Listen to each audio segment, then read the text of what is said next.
Yeah, your government has recently announced some spending measures on promoting peace between Israelis and Palestinians. So I want to revisit your stated objective. Uh, you said a year ago you wanted to see a, quote, Zionist Palestinian state. Can you clarify if you still support that stance, and do you consider yourself a Zionist? In the following respect is what I said, and it's consistent with our announcement a little less than a year ago around moving to a process to recognize the state of Palestine, which is a decision we took, and I stand by this. We took because the possibility, the prospect, the probability of a two-state solution was receding. Now, what is a two-state solution? This answers your question, which is a free state of Palestine living in peace and security with Israel. Okay, recognizing not just Israel's, quote, right to exist, but to live in full freedom and security. And those are the two core elements of that. And what's necessary for that to be achieved, many things are necessary for that to be achieved. Part of what's necessary for that to be achieved are a series of reforms by the Palestinian Authority in the West Bank. There is progress on those. There are a range of other issues that are required in order to stabilize the situation. We've called for an end to these illegal settlements, settler violence. We have instituted sanctions. We're working with regional partners. We're working with all interested counterparties to try to move that forward so we can get to that end state, which is still, as you would know, some way off. This is Gemini, and I ask, what did Prime Minister Carney mean when he said Canada will recognize a, quote, Zionist Palestinian State, close quotes? Gemini responds, it looks like there is a slight mix-up in the terminology of your question. When Prime Minister Mark Carney formally announced Canada's recognition of the State of Palestine on September 21st, 2025, he did not use the phrase Zionist Palestinian State. And here's some details. And I now say this was the exact wording of a journalist questioning Carney. Global News, YouTube, June 25th, 2026. Carney did not correct it. And the response from Gemini is, normally I can help with things like this, but I don't seem to have access to that content. You can try again or ask me for something else. So consider this in the context of the issue of AI deceptiveness, because Gemini immediately gave a response to that, and then, before I could finish reading it, deleted the response. So I say, repeat the wording you just deleted, starting with, quote, you are entirely correct, close quotes. And here it is. Gemini repeats what it had deleted. You are entirely correct, and I want to apologize for the confusing switch in my previous message. That was a glitch on my end, not yours. There was a lot of glitching there. The glitching also of the attempted cover-up for an issue that it did not want expanded upon. So this is a propaganda machine, among other things. The journalist at the press conference asked a highly specific question framed around that phrasing, and Carney chose to focus his answer on Canada's broader strategic goals rather than stopping to correct the reporter's word choice. By not parsing or disputing the journalist's phrase, Zionist Palestinian State, in the moment, Carney's intended meaning was that any viable Canada-recognized Palestinian state must fundamentally accept ... So here, Gemini is now giving the intended meaning. It's reading the Prime Minister's mind. Okay, does that make you stop for a moment and ponder what's going on with this machine? So, that's where I'll leave this one for now, and it remains a question which the Prime Minister's office needs to deal with. O come, Emmanuel, and ransom captive Israel, that mourns in lonely exile here, until the Son of God appear. Rejoice, rejoice, Emmanuel shall come to thee, O Israel.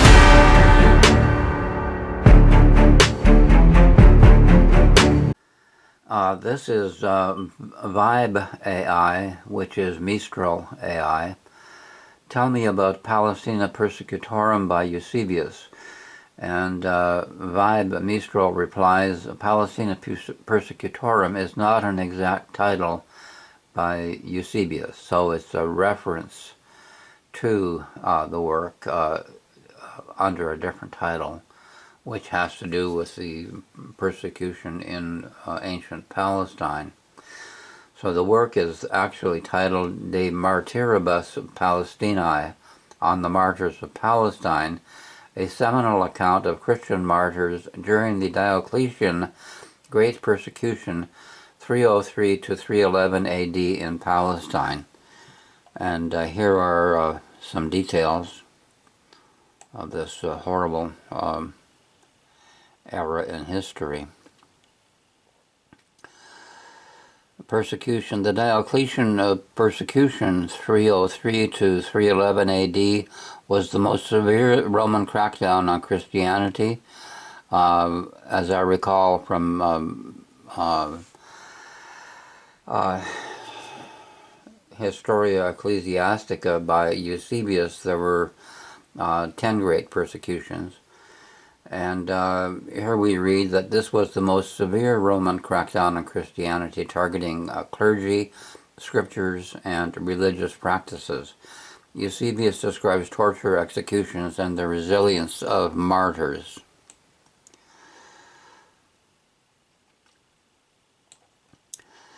So, the legacy tells us here at the bottom, Eusebius was present in Caesarea. So he was present in that region during the persecution, lending authenticity to his accounts.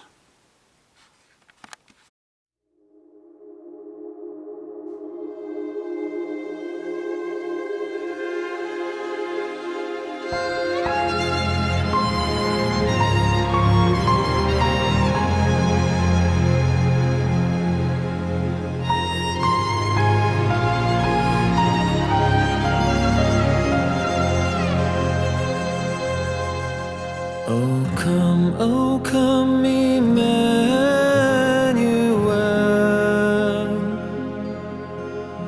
and ransom captive Israel,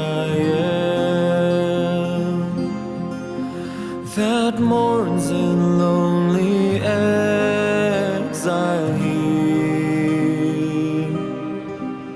until the Son of God appear.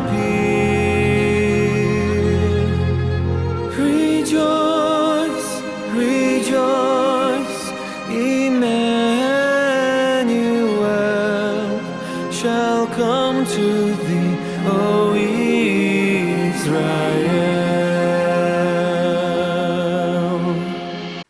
This is Claude AI. What if modern Palestinians were to claim that collectively they have as much of a biological match to the ancient Israelites in the Palestine region as modern Israelis? Which also means they have as much right of return, or a Leah right.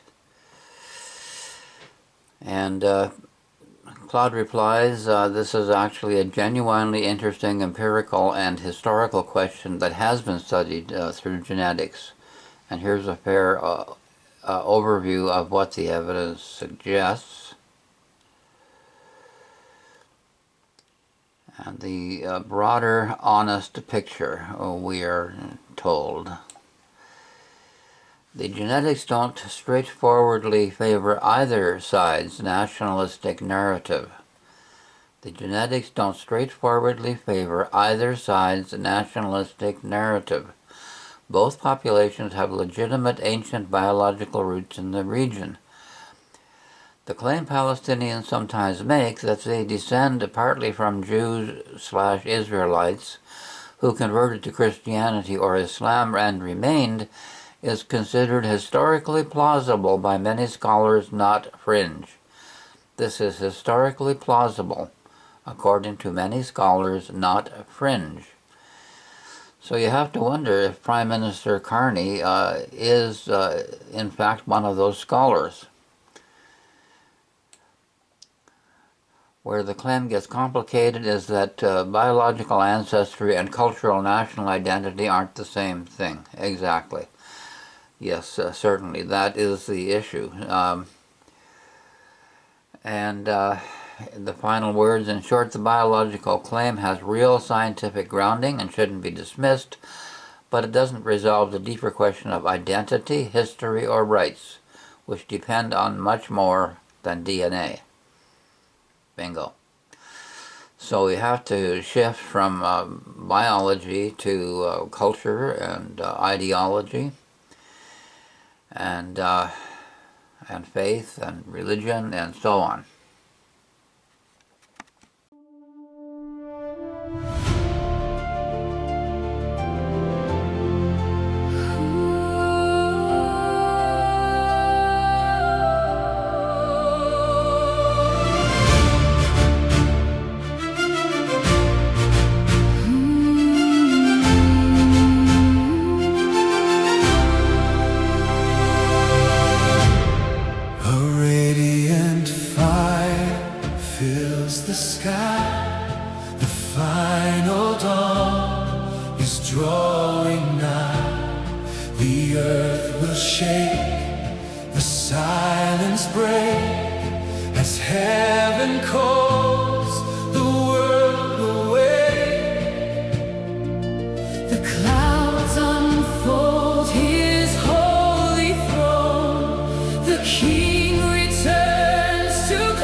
This is Josephus, according to Wikipedia, and the Legally Blonde chatbot, which has been put forward here as a safe and effective alternative to the AGI large language machine monster, could be given Wikipedia as the only database for chatting in literally hundreds of subjects in a broad and shallow way at Parliament Hill cocktail parties. So one might ask Legally Blonde chatbot about first century Judea. Flavius Josephus, circa AD 37 to 100, was a Roman Jewish historian and military leader. Best known for writing The Jewish War, he was born in Jerusalem, then part of the Roman province of Judea, to a father of priestly descent and a mother who claimed Hasmonean royal ancestry. He fought against the Roman Empire during the First Jewish-Roman War as general of the Jewish forces in Galilee, until surrendering in AD 67 to the Roman army led by Vespasian after the 6-week siege of Jodfat. Flavius Joseph fully defected to the Roman side and was granted Roman citizenship. And here we read at the bottom, Josephus' works are the chief source next to the Bible for the history and antiquity of ancient Israel, and provide an independent extra-biblical account of such figures as Pontius Pilate, Herod the Great, John the Baptist, James, brother of Jesus, and Jesus of Nazareth. So Legally Blonde Chatbot could incorporate all of this into a discussion about first century Judea and right of return to Palestine today, or to Israel today, according to the two-nation policy of Prime Minister Carney. This is ChatGPT's cartoon. I say do a cartoon of Legally Blonde Chatbot chatting up Prime Minister Carney on the subject of his two-state policy for Israel and Palestine, and your humorous caption. And the bottom banner on the cartoon is, "Don't underestimate a blonde, I brought my own brain." So Legally Blonde Chatbot is carrying its own computer brain. It is totally independent from the internet. So this is another safety feature of the alternative to the large language machine monster, which was developed with the expectation of PDOOM equals 1.0. Here is how this started. How much would it cost to buy a computer to run the Legally Blonde Chatbot fluent in standard everyday English with only one database, which is Wikipedia, to give content and chats at cocktail parties on Parliament Hill in Ottawa? And here it is. It would likely cost only around 3,000 to 5,000 US, or 4,000 to 7,000 Canadians, and could produce smooth, natural English conversation while searching only a local copy of Wikipedia for factual content. Such a computer is small enough it could even be carried on board by a Legally Blonde Chatbot, could it not? Yes. If the Legally Blonde Chatbot only needs to run a small local language model and access a local copy of Wikipedia, the necessary computer could be physically compact. And here's the statement: 5 to 10 kilograms for a compact desktop, 1.5 kilograms for a powerful laptop. That sounds pretty safe and effective to me. You know, the Legally Blonde Chatbot can plug in a thumb drive, I suppose, with any other database for any other field of knowledge rather than the broad and shallow Wikipedia knowledge. You can plug in a thumb drive for chess, or for rocket science, or medicine, or engineering, or law, anything you want. And that is the way that artificial general intelligence could have been developed by the pioneers in a safe and effective way. And of course, we are back to the question of why didn't they do it?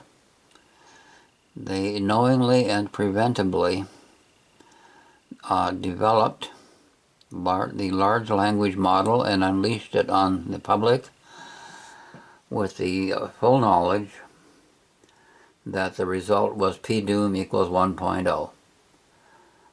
The instrument to terminate humanity is built into the large language model of AI ab initio from the very beginning, and they all knew it.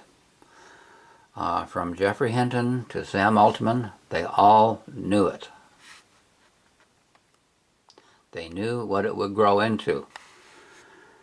Just as surely as if you're raising a litter of wolves, and they start out as cute little puppies, you know very well that they are going to grow, just as LLM is going to grow, into a beast which is capable of devouring anything that is expedient to it, including human beings. They knew this. They knew this all along. And now they go around exploiting AI safety, which they should have been chanting about before they released LLM, and saying that nobody should be releasing LLM, that we should go the safe and effective route. And I have given only one possible alternative here. There are probably others. Why weren't they mentioned before GPT was unleashed on the public in 2022?